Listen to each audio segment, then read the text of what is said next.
Hello everyone, again welcome to our YouTube channel. दोस्तों, हम लोग यूपी पीजीटी के केमिस्ट्री पेपर का 2000 का पेपर कर रहे थे। ठीक है, तो इसमें हम लोग आगे बढ़ते हैं और नेक्स्ट क्वेश्चन हम लोग करेंगे। एक सेकेंड।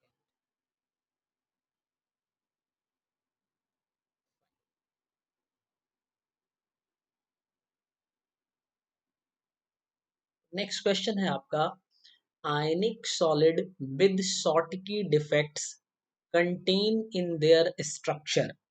मीन्स कि एक आयनिक सॉलिड बताना है आपको जिसमें शॉर्टकी डिफेक्ट होगा। तो ये तो आपको पता ही है कि शॉर्ट की डिफेक्ट जो होता है वो आयनिक सॉलिड में होता है। तो उसके स्ट्रक्चर में क्या चीजें होंगी? ऑप्शन ए है number of cations is greater than anions. Option second है cation vacancies only. Option third है equal number of cation and anion vacancies. And option fourth है नन ऑफ द एबव। ठीक है, तो क्वेश्चन आपको ठीक से समझ आ ही गया होगा। चलिए देखते हैं हम लोग। सबसे पहली बात ये समझिए आप कि जो सॉलिड होते हैं इनमें कुछ डिफेक्ट्स होते हैं। तो इसको हम लोग देख रहे हैं, डिफेक्ट्स इन सॉलिड। सॉलिड में जो डिफेक्ट है, एक बात की इसमें होता है पॉइंट डिफेक्ट। कौन सा डिफेक्ट होता है? Point defect. और एक होता है लाइन डिफेक्ट भी होता है। तो फिलहाल ज्यादा जो चीजें हैं वो पॉइंट डिफेक्ट से रिलेटेड है। तो अभी शॉर्ट की डिफेक्ट भी हमारा पॉइंट डिफेक्ट से ही रिलेटेड है, तो हम लोग यही देखेंगे। कहीं क्वेश्चन मिलेगा तो लाइन डिफेक्ट से भी हम लोग देख लेंगे। पॉइंट डिफेक्ट पे आएंगे अगर, तो पॉइंट डिफेक्ट आपका टू टाइप्स का हो जाता है। एक होता है स्टोइकियोमेट्रिक डिफेक्ट। Stoichiometric defect. और जो दूसरा है उसका नाम है नॉन स्टोइकियोमेट्रिक।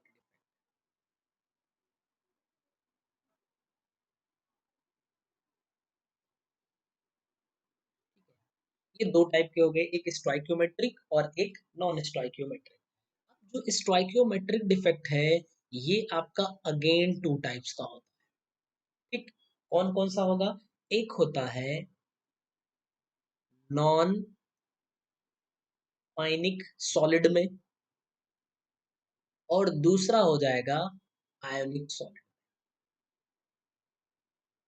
ठीक, एक नॉन आयनिक सॉलिड में हो जाएगा और एक आयनिक सॉलिड में हो जाएगा।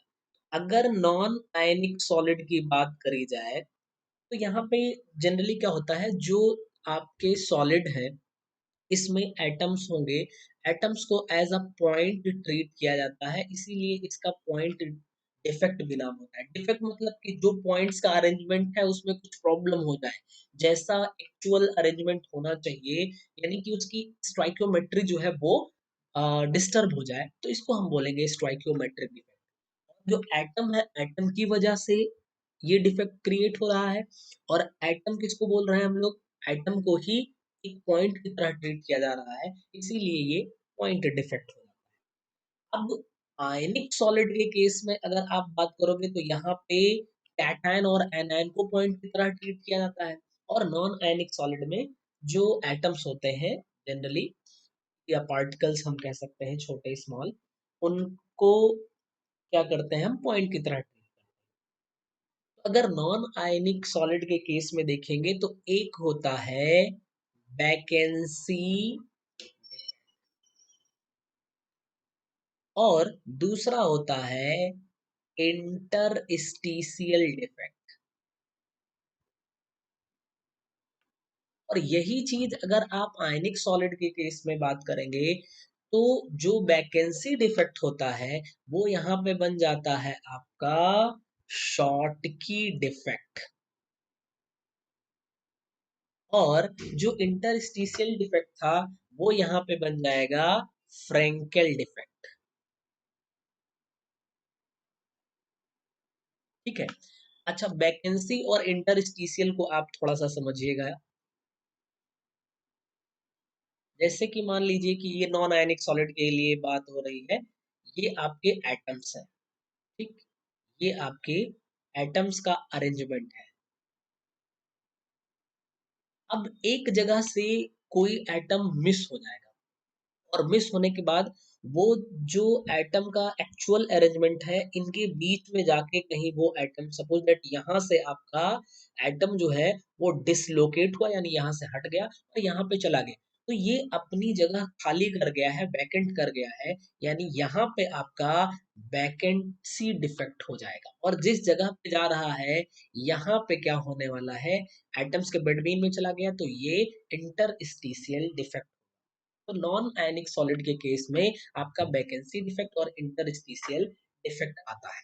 आयनिक सॉलिड के केस में यही वैकेंसी डिफेक्ट को हम लोग जनरली कह सकते हैं शॉर्टकी डिफेक्ट है, और इंटरस्टिशियल को फ्रैंकल डिफेक्ट कह सकते हैं। तो थोड़ा सा और डिटेल में देखेंगे, क्योंकि ये क्वेश्चन भी हमारा शॉर्टकी डिफेक्ट से रिलेटेड है।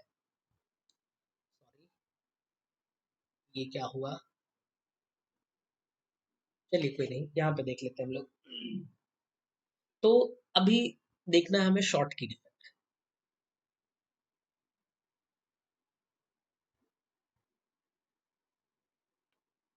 सबसे पहली बात, शॉर्टकी डिफेक्ट में क्या होता है, क्योंकि ये आयनिक डिफेक्ट है, मींस की कैटायन और एनायन लैटिस में प्रेजेंट होंगे। तो अभी आप देखो, बात हुई थी यहाँ पे वैकेंसी डिफेक्ट में, यानी कि पॉइंट यहाँ पे जो एटम थे वो अपनी प्लेस को छोड़ रहे थे।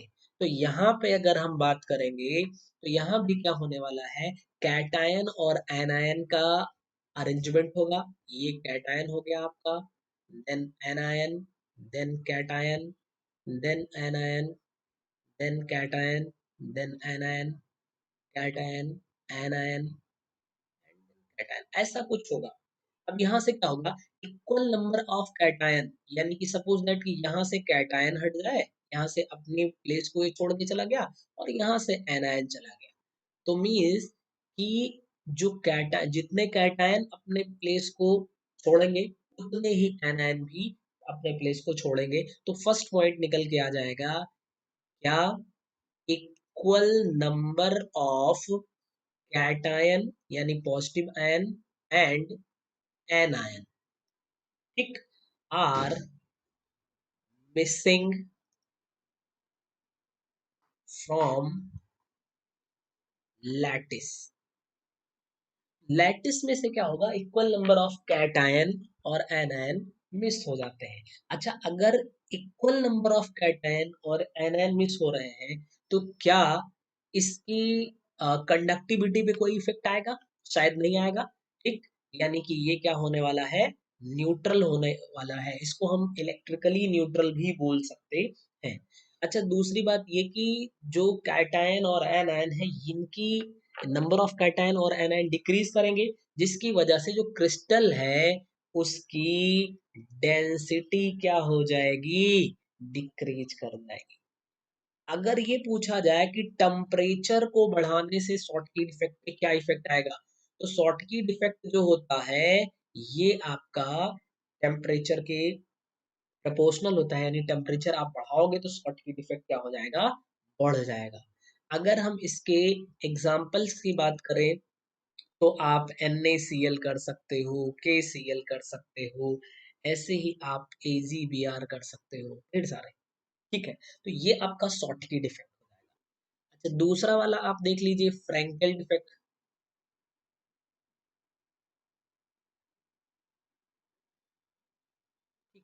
फ्रैंकल डिफेक्ट में क्या होगा, फ्रैंकल डिफेक्ट में जनरली जो स्मॉलर स्पेसीज होती है, यानी स्मॉलर आयंस होते हैं। अच्छा, कैटायन और एनायन में स्मॉल कौन होगा, एनायन होते हैं। तो ये अपनी साइड को छोड़ के किसी दूसरे जगह पे चले जाएंगे। जैसे मान लो कि ये यहाँ से चला और यहाँ इंटरस्टिशियल पॉइंट पे, सॉरी इंटरस्टिशियल प्लेस पे आके बैठ गया, तो हम यहाँ पे क्या कह सकते हैं कि स्मॉलर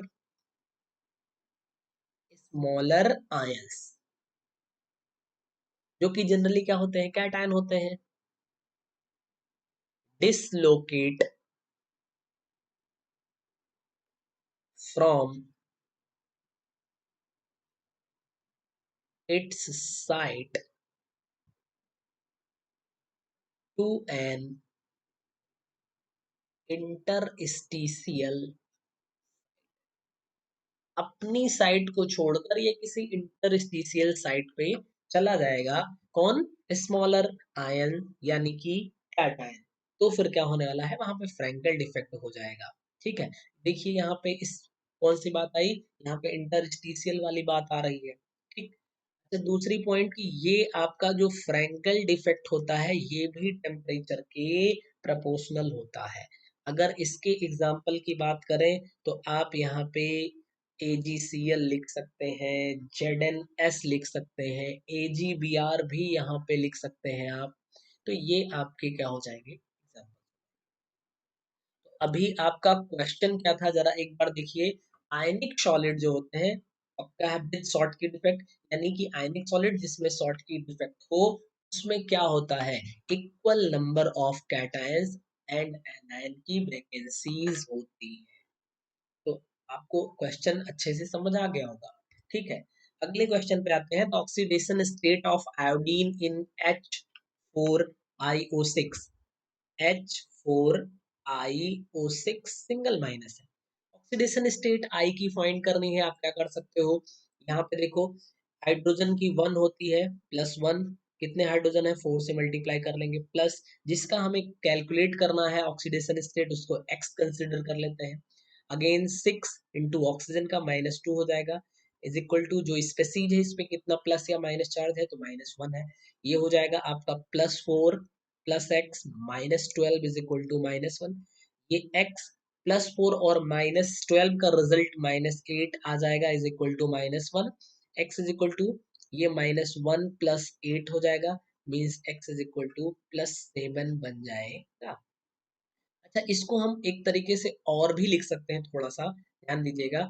H4IO6 माइनस का मतलब क्या हुआ कि जो आयोडेट आयन होता है, means HI4, I am sorry गड़बड़ लिख दिया मैंने, IO4 सिंगल माइनस, ये HIO4 ये आयोडिक एसिड होती है, तो IO4 सिंगल माइनस ये आपका आयोडेट आयन हो जाएगा।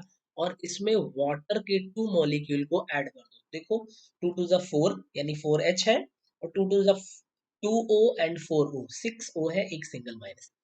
तो इसका ऑक्सीडेशन स्टेट 0 हो जाएगा। ठीक है, और इधर आ जाओ, अभी आपको आई का फाइंड करना है। ऑक्सीजन का -2 होता है, 4 यहाँ पे इज इक्वल टू -1। भी देखो ये हो जाएगा x-8 is equal to -1, means x is equal to +7 का।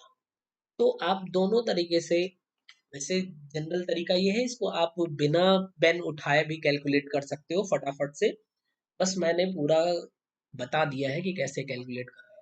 हाँ, एक चीज थोड़ी सी नई बात ये थी कि H4IO6 single minus can be written as IO4 single minus dot two H2। तो और correct answer will be option 1। तो आई होप कि आपको ठीक से चीजें क्लियर हो गई होंगी। ठीक है, मिलते हैं फिर आगे के क्वेश्चन के साथ नेक्स्ट वीडियो में।